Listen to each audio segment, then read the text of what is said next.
Salut, c'est Sébastien, je suis chef d'atelier. Je vais vous montrer les différentes étapes pour faire une bonne réparation par mèche sans démontage.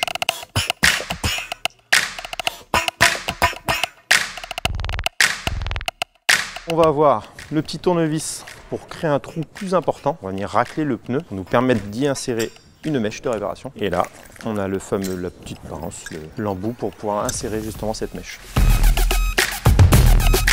On va venir retirer justement la vis qui est dedans. On prend une pince. Si on n'y arrive pas, dans ce cas-là, on prend un tournevis. Et avec le tournevis, parce que là j'ai de la chance, c'est que la tête n'est pas usée. Et je viens dévisser ma vis tout simplement. Je prends mon tournevis pour agrandir le trou. Donc là, il va falloir user un peu de force et on le tourne. On le tourne bien, toujours dans le même sens. Hop, en faisant des petits ronds. Il faut que le trou ait un diamètre suffisant pour que la mèche puisse rentrer.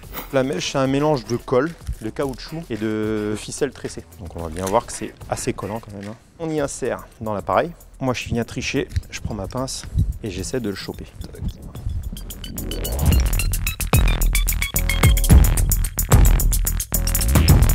On positionne bien la roue entre les jambes pour éviter qu'elle bouge. On retire, hop, l'appareil. On met bien au niveau du trou. Et là, il va falloir utiliser de la force.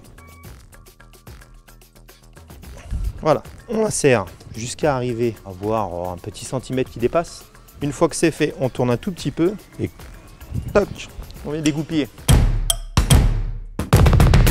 On vient regonfler le pneu à la bonne pression. Donc là, sur la voiture, c'était marqué 2,3. Donc on va y mettre 2,3. Pour contrôler, on va prendre de l'eau. On a mis du produit vaisselle. C'est ce qui est le mieux pour que ça mousse.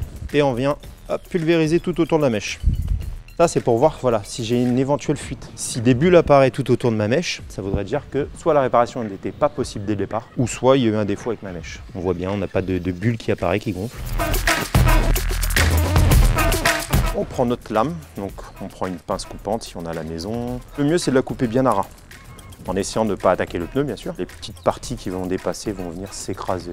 On n'a plus qu'à replacer notre bouchon et remonter la roue sur la voiture. Notre réparation est faite.